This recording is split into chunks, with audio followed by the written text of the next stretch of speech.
Do us a quick favor, guys. Hit the follow, subscribe button. Share this with someone who would benefit from it. And help us grow, as the more we grow, the better the episodes we get. Thanks, guys, for helping us. And let's get into the episode. And he's here. He is here. Cristiano has entered the building. Welcome, wherever you are, to the Old Trafford Theatre.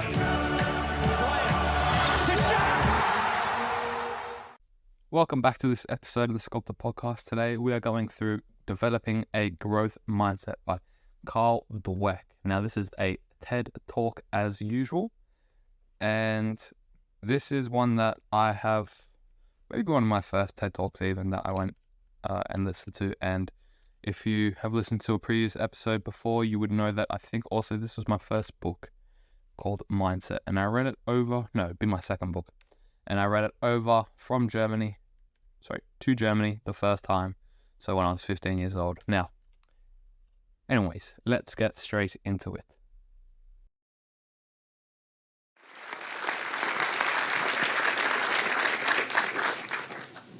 The power of yet. I heard about a high school in Chicago where students had to pass a certain number of courses to graduate, and if they didn't pass a course, they got the grade not yet. And I thought that was fantastic, because if you get a failing grade, you think, I'm nothing, I'm nowhere. But if you get the grade not yet, you understand that you're on a learning curve. It gives you a path into the future. Not yet also gave me insight into a critical event early in my career, a real turning point. I wanted to see how children coped with challenge and difficulty. So I gave 10-year-olds problems that were slightly too hard for them. Some of them reacted in a shockingly positive way. They said things like, I love a challenge, or, I was hoping this would be informative. They understood that their abilities could be developed. They had what I call a growth mindset. But other students felt it was tragic, catastrophic. From their more fixed mindset perspective, their intelligence had been up for judgment, and they failed. Instead of luxuriating in the power of yet, they were gripped in the tyranny of now. So what do they do next? I'll tell you what they do next. In one study, they told us they would probably cheat the next time instead of studying more if they failed a test. In another study, after a failure, they looked for someone who did worse than they did so they could feel really good about themselves. And in study after study, they have run from difficulty. Scientists measured the electrical activity from the brain as students. Just quickly on that point, I think it's a good one where it's actually the fixed mindset is more of a full stop, where even if, let's say on the extreme level where it could be a full stop, that 2% that you get from not believing in it, you just get that little bit better. So just believing that you can get a little bit better at the most extreme level, even if your floor is, you're so close to it, or your ceiling is you're so close to it, just believing that there is no floor or there is no ceiling will benefit you no matter what. Confronted an error. On the left, you see the fixed mindset students. There's hardly any activity. They run from the error. They don't engage with it. But on the right, you have the students with the growth mindset, the idea that abilities can be developed.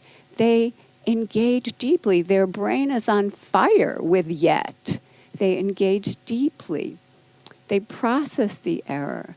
they learn from it and they correct it. How are we raising our children? Are we raising them for now instead of yet? Are we raising kids who are obsessed with getting A's?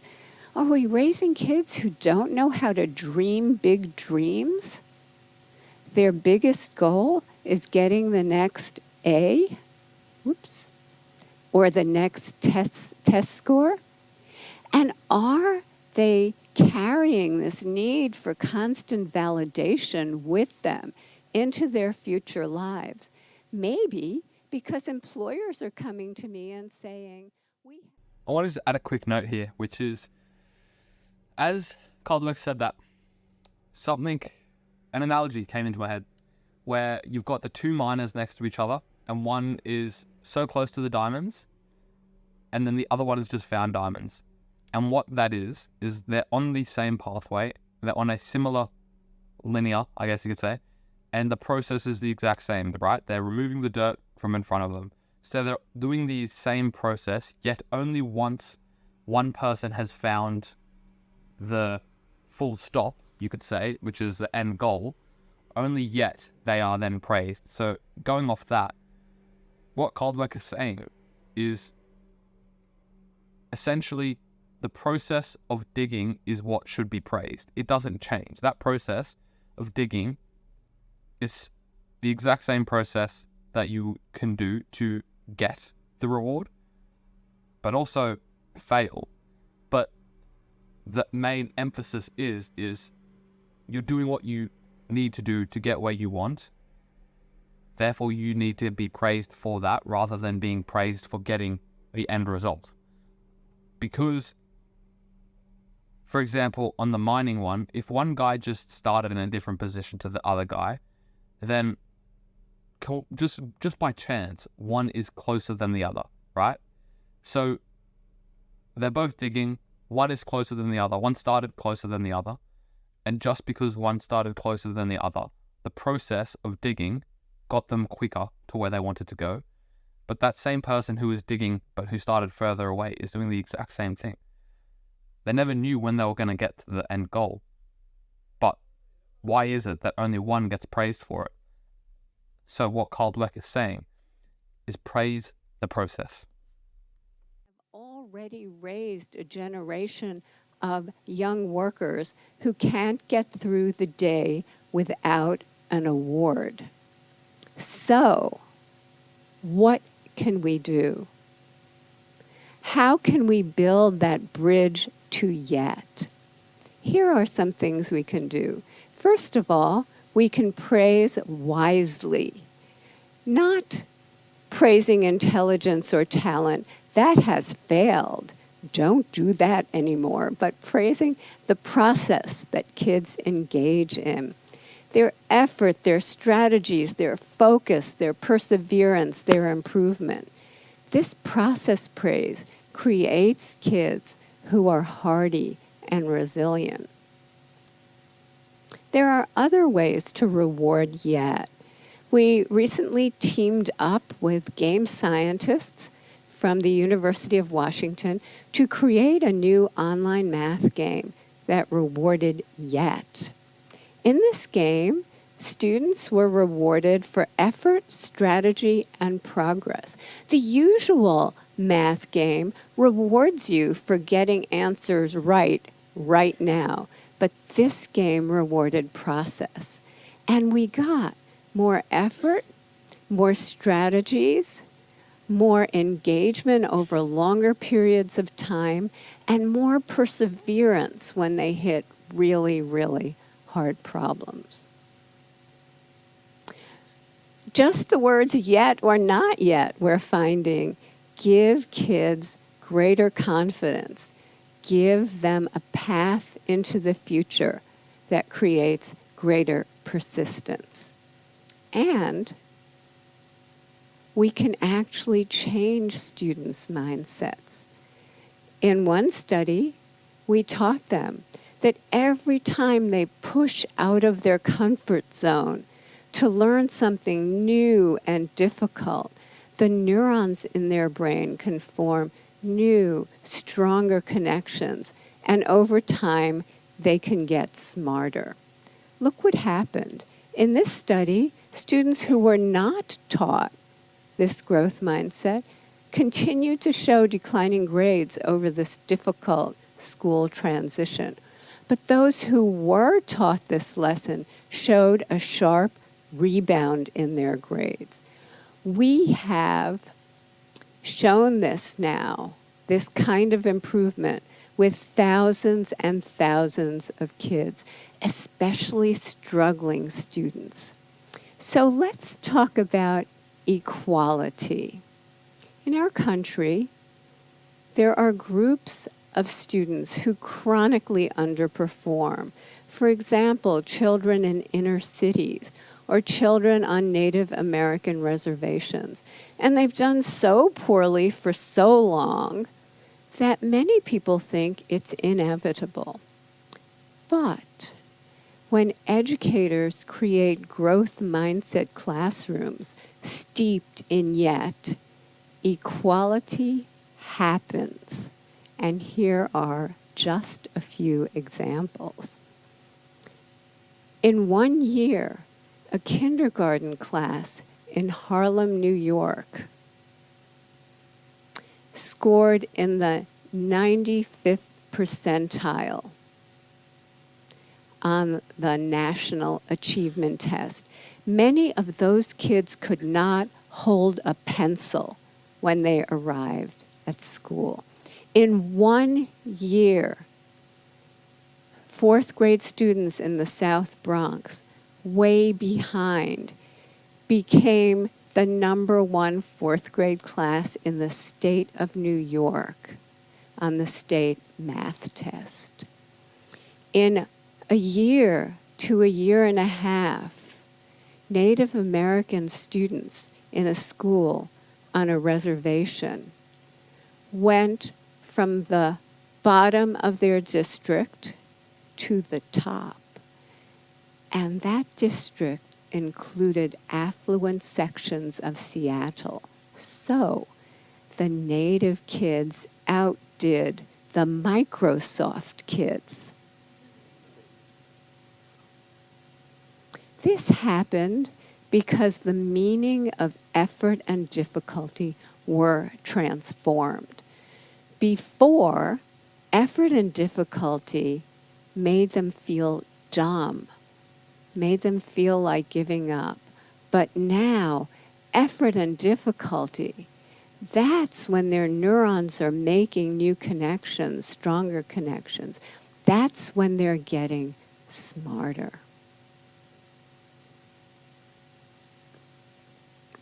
I received a letter recently from a 13-year-old boy.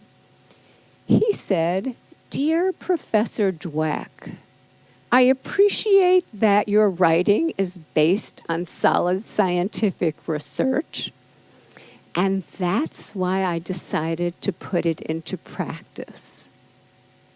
I put more effort into my schoolwork, into my relationship with my family, and into my relationship with kids at school, and I experienced great improvement in all of those areas. I now realize I've wasted most of my life."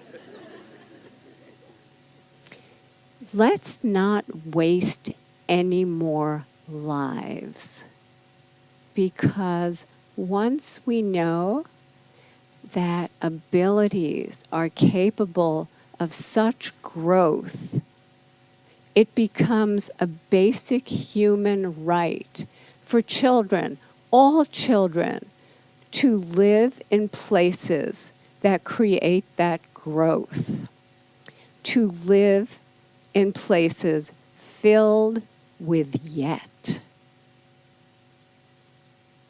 Thank you.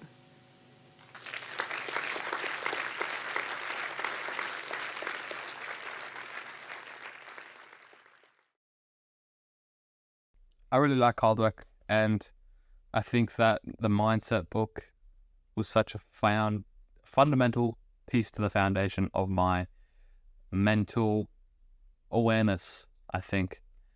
And I think that I probably always possessed it, but Dweck put that into words for me and into a philosophy for me. And that was the exact same with Relentless. So I do subscribe to what Dweck says here.